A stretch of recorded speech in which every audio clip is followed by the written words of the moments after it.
Vous êtes, mesdames et messieurs, dans Politicien, votre rendez-vous politique. Qui sont 5 candidats à être en lice pour la présidentielle au Sénégal? Plus de 6 millions d'électeurs les départageront le dimanche 24 février 2019 à la suite d'une campagne électorale qui aura été houleuse et très tendue. Alors, entre ralliement et coalition, quels sont aujourd'hui les rapports de force politique? Le président Macky Sall remportera-t-il la présidentielle du 24 février 2019 dès le premier tour, comme le souhaite sa coalition? Qui peut aujourd'hui battre le président Macky Sall et surtout, quel regard porter sur le bilan de son septennat? 3 Sénégalais avec moi pour en parler. Bouna Kanté, grand soutien du président Macky Sall, membre de la coalition Benno Bokk Yakaar, la coalition qui le soutient. Vous êtes fier, très fier du bilan du président Macky Sall et vous entendez le défendre dans cette émission. En tout cas, merci d'avoir accepté notre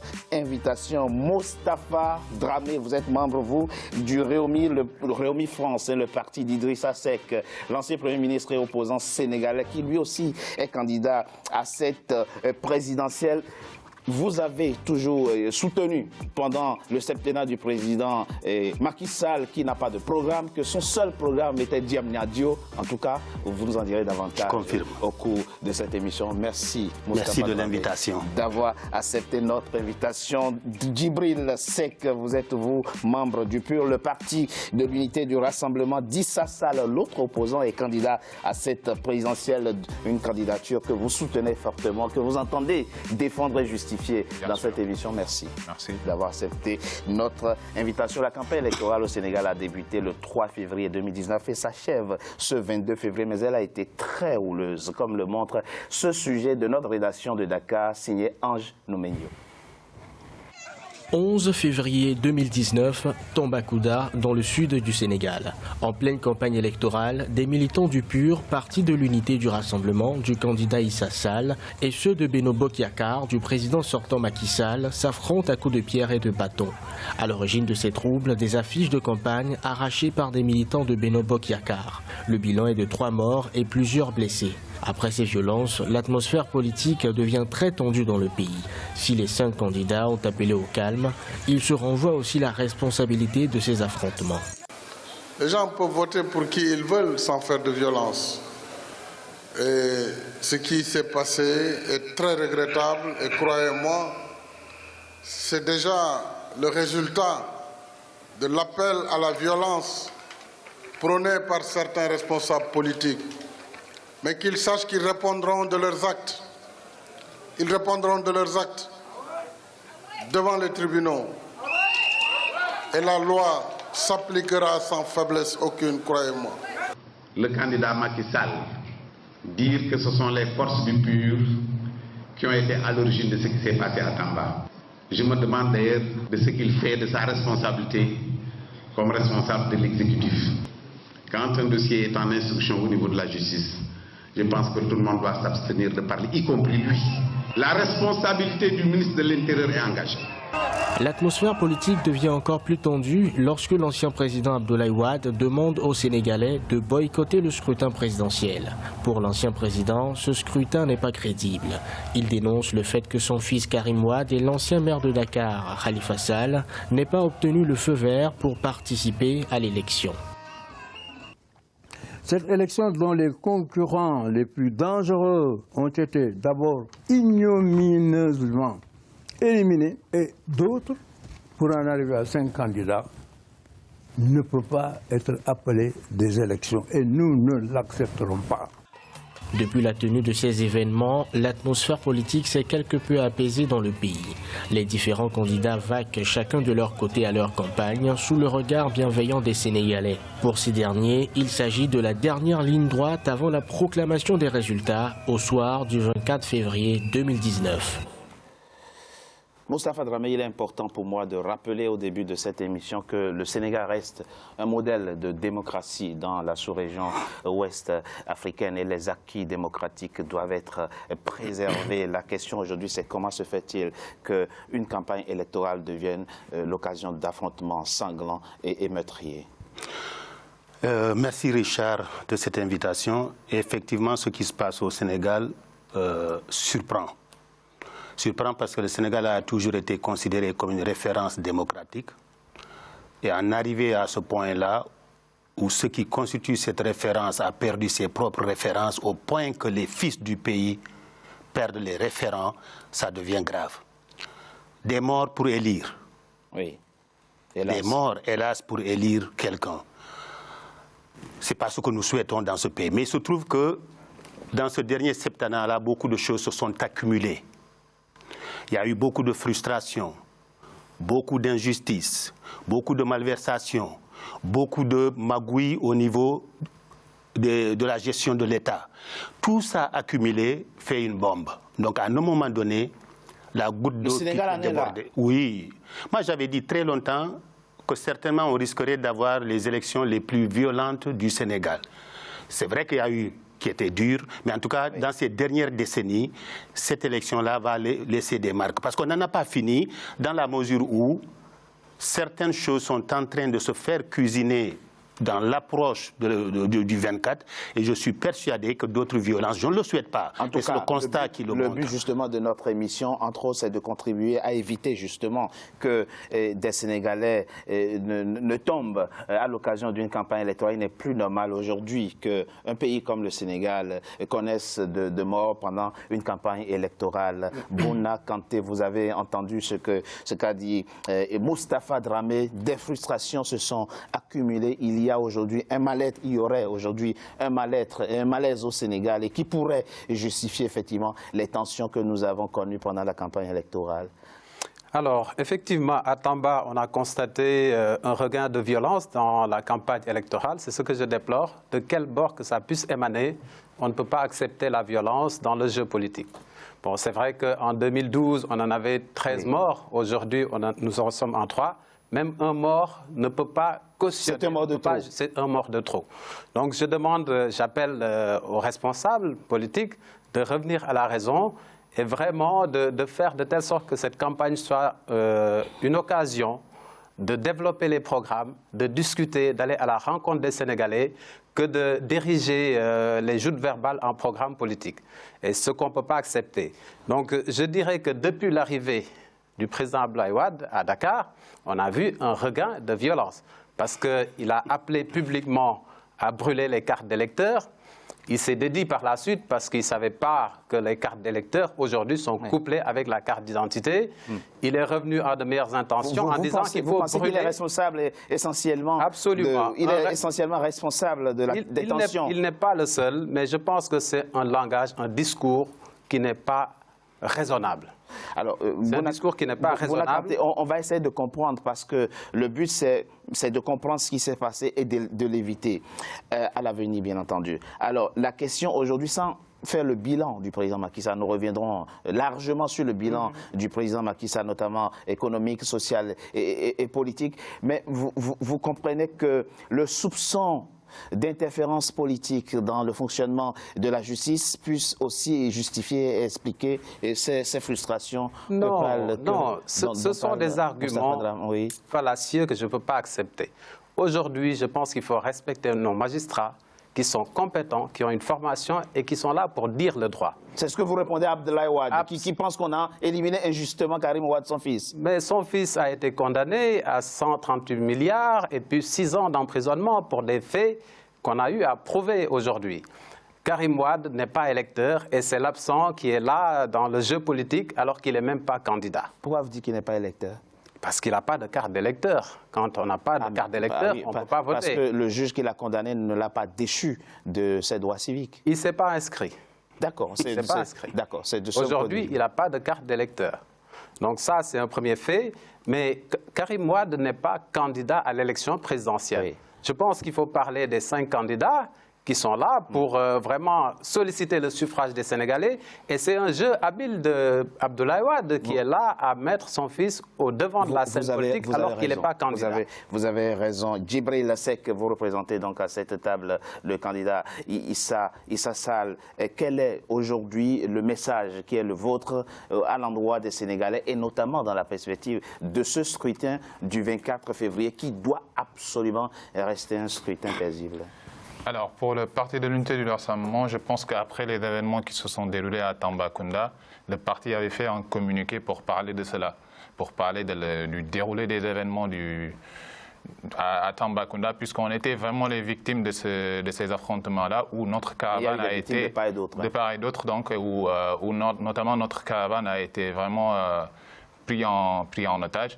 Mais le communiqué a été fait et donc le président Issa Sall avait même indexé la responsabilité du ministre de l'Intérieur, qui n'avait pas vraiment pris ses responsabilités dès le départ du scrutin, en fait. Donc, dès le départ de la campagne électorale, il devait octroyer à chaque candidat une sécurité pour assurer la paix et assurer la meilleure condition de chaque candidat pour faire sa campagne comme il faut. Mais ça n'a pas été fait. Et lors même de ces événements-là, les choses qui sont à déplorer, c'est qu'un président de la République et son ministre de l'Intérieur, pour des faits qui se sont déroulés, une bagarre qui opposait deux camps, que le président de la République et son ministre de l'Intérieur se permettent d'accuser un camp alors que la justice est en train de faire son travail. C'est pour dire qu'on peut se permettre de dire que c'est des arguments fallacieux, etc. Mais il y a une main de l'exécutif qui est dans la justice et qui se montre par les faits et les déclarations du président de la République et de son ministre de l'Intérieur qu'ils font. Et aussi dire que le président Wade, c'est lui qui fait des déclarations. Il faut rappeler que le président Issa Sall est le seul des candidats qui, après la déclaration du président Wade, avait vraiment fustigé ces déclarations-là pour dire qu'il ne faut pas appeler à brûler des bulletins de vote ou boycotter les élections.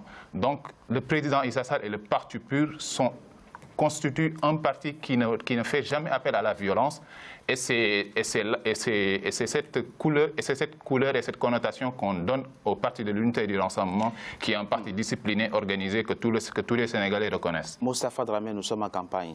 Le Sénégal est encore en campagne électorale. Bona Kanté l'a dit, la campagne électorale, ça doit être l'occasion d'un débat d'idées, un débat où chacun expose son programme.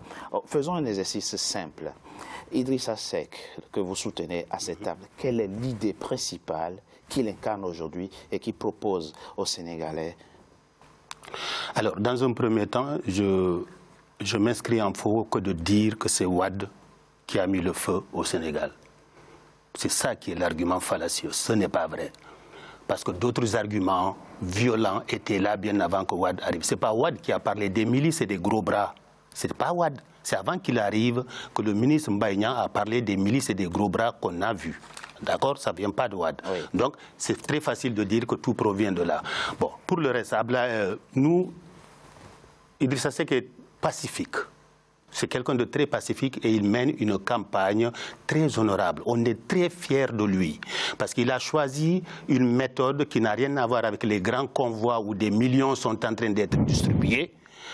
Des convois de Dakar Demdik qui passent d'un endroit à un autre, où on transporte des militants des villages, 10 millions par département pour les amener et remplir les stades. Nous faisons tranquillement le petit chemin et on avance vers les populations dans la proximité. Idrissa Seck a promis une bonne gouvernance. Ça veut dire quoi? Une bonne gouvernance, si vous prenez en fait tout ce que Macky a fait comme tort au Sénégal, vous le mettez à l'envers, vous avez la bonne gouvernance. Parce que Macky n'a absolument rien fait de bon au niveau de la bonne gouvernance. Il nous a parlé de son fameux slogan et on ne l'a pas eu. Et c'est justement, je disais, que les slogans ont eu lieu. J'aimerais que soit concret dans politicien. Donnez-nous quelques exemples qui montrent effectivement qu'on a eu tout sauf une bonne gouvernance pendant le septennat. On a commencé par parler de la justice tout à l'heure. Pourquoi réveiller la CREI pour juger 2 personnes alors qu'il y avait 25 qui étaient sur la liste, premièrement.